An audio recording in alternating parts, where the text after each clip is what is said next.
বাংলাদেশ বেতার, সংসদ বাংলাদেশ টেলিভিশন ও বেসরকারি টিভি চ্যানেল সহ সকল গণমাধ্যম, সাংবাদিক, কর্মকর্তা ও কর্মচারীদের আন্তরিক ধন্যবাদ জানাচ্ছি।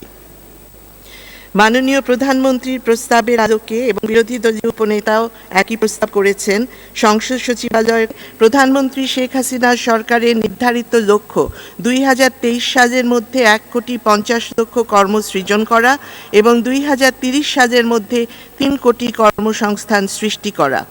করোনার প্রাদুর্ভাব দূরীভূত করার ক্ষেত্রে যে 4টি কৌশল সরকার সামগ্রিক কর্মপন্থায় নির্ধারণ করেছে, তার মধ্যে কর্মসৃজনকে প্রাধান্য দেওয়া হয়েছে।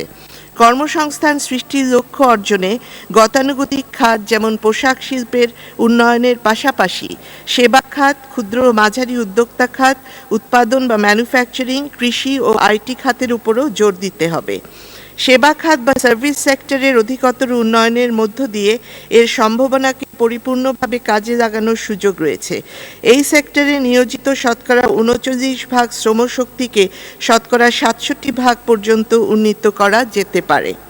Private day care centre, computer এবং IT training institute, food service and catering, private transport, telephone and fax centre সম্প্রসারণের মধ্য দিয়েও কর্মসৃজনের ক্ষেত্র বৃদ্ধি করা যেতে পারে। এক্ষেত্রে বেসরকারি খাতকেও এগিয়ে আসতে হবে, কেননা private sector is one of the main engines of job growth. অনুরূপভাবে ম্যানুফ্যাকচারিং খাতে প্রযুক্তি উদ্ভাবনী ক্ষমতাকে কাজে লাগিয়ে লো স্কিল এমপ্লয়মেন্ট থেকে স্কিল ডেভেলপমেন্ট বা দক্ষতা বৃদ্ধির মধ্য দিয়ে বিশেষ গুরুত্বে হাই স্কিল এমপ্লয়মেন্টের সুযোগ সৃষ্টি করা সম্ভব হবে। এক্ষেত্রে দক্ষ শ্রমশক্তি বা স্কিল ওয়ার্কফোর্স তৈরি করার ক্ষেত্রে প্রধানমন্ত্রী শেখ হাসিনার সরকারের কতগুলো গৃহীত কর্মসূচি ইতিমধ্যেই বাস্তবায়িত হচ্ছে। স্কিলস ফর এমপ্লয়মেন্ট ইনভেস্টমেন্ট প্রোগ্রামের আওতায় 15 লক্ষ মানুষকে প্রশিক্ষণ প্রদান, ন্যাশনাল সার্ভিস কর্মসূচির আওতায় শিক্ষিত বেকার যুবকদের প্রশিক্ষণ এবং কর্মসংস্থান প্রশংসনীয় ও কার্যকর পদক্ষেপ। সেই সাথে স্টার্টআপ উদ্যোগ সম্প্রসারণের জন্য এই অর্থবছরের বাজেটে 100 কোটি টাকা বরাদ্দ অত্যন্ত কার্যকর। ডিজিটাল বাংলাদেশ গড়ে তোলার লক্ষ্যে আইটি শিল্পের উন্নয়নে ব্যাপক কার্যক্রম বাস্তবায়িত হচ্ছে, যা সময় উপযোগী এবং ফলপ্রসূ। মোট 28টি হাইটেক পার্ক ও সফটওয়্যার টেকনোলজি পার্ক স্থাপন ও 2023 সালের মধ্যে 40,000 তরুণ তরুণীকে প্রশিক্ষণ প্রদান করার ব্যাপক কার্যক্রম এবং কর্মসংস্থান সৃষ্টিতে এটি অবদান রাখবে। ক্রমান্বয়ে লো ভ্যালু অ্যাডেড ম্যানুফ্যাকচারিং থেকে হাই ভ্যালু অ্যাডেড ম্যানুফ্যাকচারিংয়ে শিফট করতেও এই সকল উদ্যোগ কার্যকর হবে। ক্ষুদ্র এবং মাঝারি উদ্যোক্তা MSME একটি বৃহৎ খাত। দেশের বৃহৎ জনগোষ্ঠী এই খাতে সম্পৃক্ত থেকে জীবিকা নির্বাহ করে।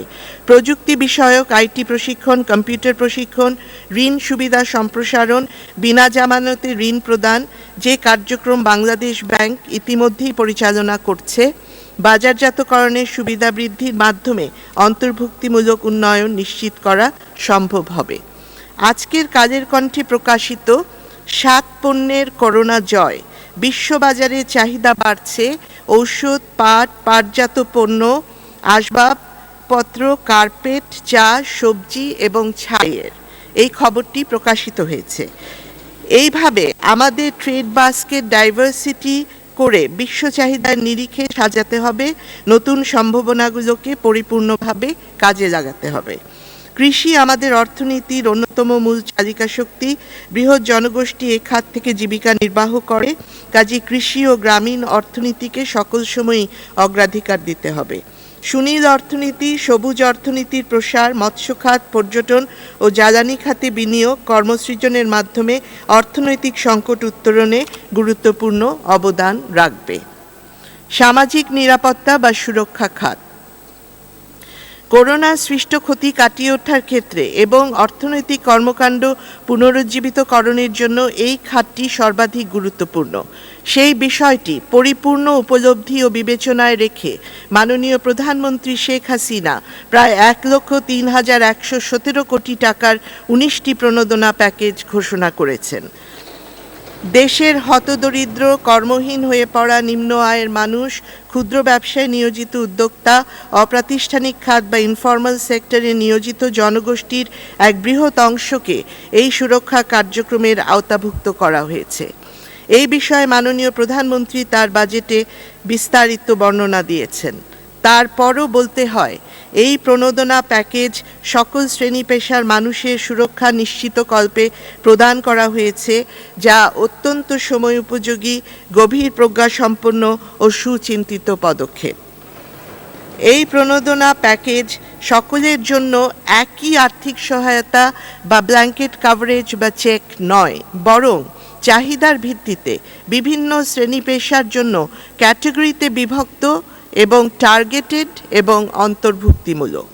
রপ্তানিমুখী শিল্প প্রতিষ্ঠানের শ্রমিকদের বেতন ভাতার জন্য 5,000 কোটি টাকা, ক্ষতিগ্রস্ত শিল্প ও সার্ভিস সেক্টরে প্রতিষ্ঠানগুলোর ব্যবসায় টিকিয়ে রাখতে 30,000 কোটি টাকা ওয়ার্কিং ক্যাপিটাল ঋণ সুবিধা, এবং এমএসএমই ক্ষুদ্র ও মাঝারি উদ্যোক্তা খাতে 20,000 কোটি টাকা, যাতে ক্ষুদ্র উদ্যোক্তারা ঝরে না পড়ে, they don't exit the market.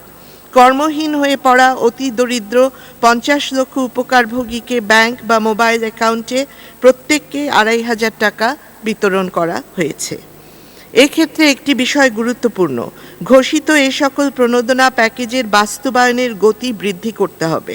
বিশেষ করে শিল্প ও সেবা খাতে 30,000 কোটি টাকা এবং এমএসএমই খাতের 20,000 কোটি টাকা চলতি জুলাই ও আগামী আগস্ট মাসের মধ্যে বিতরণ সম্পন্ন করা জরুরি। করোনা প্রাদুর্ভাবে ক্ষতিগ্রস্ত শিল্প, সেবা ও কৃষিখাত সহ আয় উৎসারী কর্মকাণ্ড পুনরায় সচল করার জন্য দ্রুততম সময়ে প্রকৃত উপকারভোগীর মাঝে স্বচ্ছতার সাথে এই বিতরণ করা আবশ্যক। বাংলাদেশ ব্যাংক এই মর্মে ইতিমধ্যেই নির্দেশনা প্রদান করেছেন অন্যান্য ব্যাংকগুলোকে, যেটা 3রা জুলাই 2020-এর দৈনিক ইত্তেফাকে প্রকাশিত হয়েছে। মাননীয় সদস্যবৃন্দ, করোনা বিশ্ববাসীকে একটি মৌলিক বার্তা দিয়েছে। Individual well-being or welfare of any country or nation is not an isolated issue, but it is dependent on the welfare of the entire global community. আর তাই কালেকটিভ ওয়েলবিং বা সমন্বিত কল্যাণ নিশ্চিত করা অত্যন্ত জরুরি। এই কালেকটিভ ওয়েলফেয়ার নিশ্চিত করতে হলে আন্তর্জাতিক সম্পর্ক ও বিভিন্ন রাষ্ট্রের পারস্পরিক সহযোগিতা বৃদ্ধি গুরুত্বপূর্ণ। অন্তর্ভুক্তিমূলক অর্থনৈতিক উন্নয়ন অর্জন করতে হলে ইউনিল্যাটারাল পলিসির পরিবর্তে কালেকটিভ রেসপন্স টু চ্যালেঞ্জেসের উপরও অধিক গুরুত্ব দিতে হবে। বিশ্বায়নের এই সময় ব্যবসা বাণিজ্য, রপ্তানি, বিনিয়োগ, টেক ট্রান্সফার, লেবার মার্কেট সকল কিছুই একে অপরের সাথে নিবিড়ভাবে যুক্ত ও পরস্পর নির্ভরশীল। আন্তর্জাতিক পর্যায়ে গৃহীত নীতি বা পলিসি বিভিন্ন দেশের অর্থনীতিকে প্রভাবিত করে। নিজের দেশের অর্থনীতির জন্য উইন উইন পর্যায়ে তৈরি করতে হলে অনুকূল আন্তর্জাতিক পরিবেশ, কন্ডিউসিভ ইন্টারন্যাশনাল এনভায়রনমেন্ট প্রয়োজন। আমাদের পোশাক শিল্প সহ অন্যান্য রপ্তানি পণ্য বাণিজ্য, প্রবাসী কর্মসংস্থান, শ্রমবাজার সুরক্ষিত রাখা, রেমিটেন্স প্রবাহ নিশ্চিতকরণ ও করোনার নেতিবাচক প্রভাব থেকে এই সকল খাতকে সুরক্ষিত রাখতে হলে আঞ্চলিক ও আন্তর্জাতিক পর্যায়ে ডিপ্লোম্যাসি ও ডায়ালগ সুসংহত করতে হবে। কন্টিনিউড ডিপ্লোম্যাটিক নেগোসিয়েশন অব্যাহত রাখতে হবে। দ্বিপক্ষীয়, আঞ্চলিক ও বহুমাত্রিক উদ্যোগ জোরদার করতে হবে। এক্ষেত্রে সংসদীয় কূটনীতি বা পার্লামেন্টারি ডিপ্লোমেসিকেও কাজে লাগানো যেতে পারে। Greater voice and representation of developing countries have to be ensured in major global institutions like IMF, World Bank, ADB in disbursement of their emergency finance programs and multilateral decision-making process for facilitating inclusive and green economic recovery. মাননীয় প্রধানমন্ত্রী Sheikh Hasina ILO শীর্ষ সম্মেলনে virtually যোগ দিয়ে বলেছেন, coat, আমাকে অবশ্যই বলতে হবে, এখন সব দেশ, সব আন্তর্জাতিক সংস্থা, সুধী সমাজ, সংগঠন এবং বেসরকারি খাতের অংশগ্রহণের মাধ্যমেই একটি জোরালো ও সুসংহত বৈশ্বিক পদক্ষেপ প্রয়োজন, আনকোট। সংকটকালীন সময়ের মাঝেও আশার কথা হচ্ছে, বিশ্বব্যাপী বিভিন্ন আন্তর্জাতিক খ্যাতিসম্পন্ন গবেষণা ও প্রকাশনায় বাংলাদেশের অগ্রগতি প্রশংসিত হচ্ছে। দ্য ইকোনমিক্স প্রতিবেদনে সবল অর্থনীতির ৬৬ দেশের তালিকায় বাংলাদেশ নবম স্থানে রয়েছে। ২রা মে ২০২০। ২০২০ গ্লোবাল পিস ইন্ডেক্সে বাংলাদেশ ১০৪ অবস্থান থেকে ৯৭ অবস্থানে উন্নীত হয়েছে, অর্থাৎ ৬০ ধাপ এগিয়ে গেছে। Institute for economic and piece এই তথ্য প্রকাশ করেছে। Bangladesh has moved 7 notches up in Sustainable Development SDG Index 2020, ranked 109 out of 166 countries, ahead of India and Pakistan. Dhaka Tribune, 4 July 2020. আজকের পত্রিকা Bangladesh Pratidin, Hong Kong and Shanghai banking corporation HSBC co-head of Asian Pacific Economic Research mister Frederick Neumann বলেছেন, quote, Bangladesh করোনার অর্থনৈতিক চ্যালেঞ্জগুলো ভালোভাবেই সামাল দিচ্ছে। সময়ের সঙ্গে সঙ্গে বৈশ্বিক অর্থনীতি যেভাবে ধীরে ধীরে সচল হয়ে উঠেছে, ঠিক তার সঙ্গে খাপ খাইয়ে বাংলাদেশের অর্থনীতির চাকাও ঘুরে দাঁড়াবে, আনকোট। মাননীয় সদস্যবৃন্দ, ২০২০ সালের মুজিব বর্ষ, জাতির পিতা বঙ্গবন্ধু শেখ মুজিবুর রহমানের জন্মশতবার্ষিকীতে আমি জাতির পিতা বঙ্গবন্ধু শেখ মুজিবুর রহমানের প্রতি গভীর শ্রদ্ধা নিবেদন করছি। আমি জাতির পিতার ২৫শে সেপ্টেম্বর ১৯৭৪-এর একটি ভাষণ থেকে কোট করছি।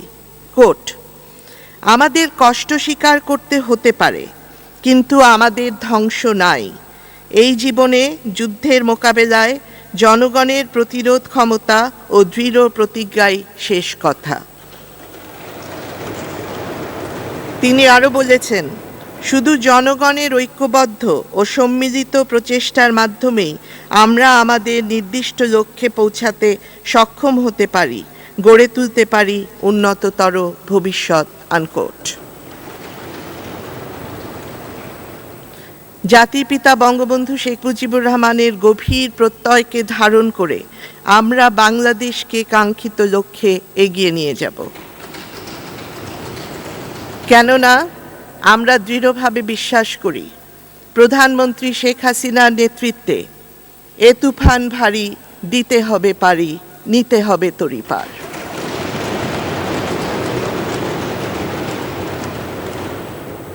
আপনাদের সকলের সুস্বাস্থ্য ও দীর্ঘায়ু কামনা করছি। সর্বশক্তিমান মহান আল্লাহ আমাদের সহায় হন। মাননীয় সদস্যবৃন্দ, আমি এখন মহামান্য রাষ্ট্রপতির সমাপ্তি আদেশটি আপনাদেরকে পাঠ করে শোনাচ্ছি।